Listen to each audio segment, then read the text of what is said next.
আজিৰ প্ৰথম প্ৰশ্নটো হৈছে প্ৰাগজ্যোতিষপুৰৰ প্ৰথম ৰজা কোন আছিল? মহীৰংগ দানৱ। অসমৰ পুৰণি নাম কি আছিল? অসমৰ পুৰণি নাম আছিলে কামৰূপ। পৌৰাণিক প্ৰাগজ্যোতিষপুৰৰ শক্তিশালী ৰজা কোন আছিল?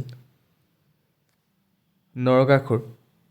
প্ৰাচীন অসমৰ বিষয়ে জানিবলৈ আটাইতকৈ গুৰুত্বপূৰ্ণ সমল। কালিকা পুৰাণ আৰু যোগিনী তন্ত্ৰ। পুৰণি ভাৰতৰ কোনখন সাহিত্যত পুৰণি অসমৰ বিষয়ে উল্লেখ পোৱা যায়? মহাভাৰত। ভগদত্তৰ ডাঙৰ পুত্ৰ কোন আছিল? নৰকাসুৰ। ভগদত্তৰ আন এটা নাম কি আছিল? ভগদত্তৰ আন এটা নাম আছিল শল্যল। পুৰণি অসমৰ জীৱিকাৰ প্ৰধান উৎস কি আছিল? মাটিৰ খাজানা। ধন্যবাদ। আজিৰ ভিডিঅ'ত এইকেইটাই আছিলে কুৱেশ্যন, আৰু যদি ভাল পালে ভিডিঅ'টো চাই তেতিয়াহ'লে ভিডিঅ'টো লাইক এটা কৰিব, সকলোকে শ্বেয়াৰ কৰি দিব। ধন্যবাদ।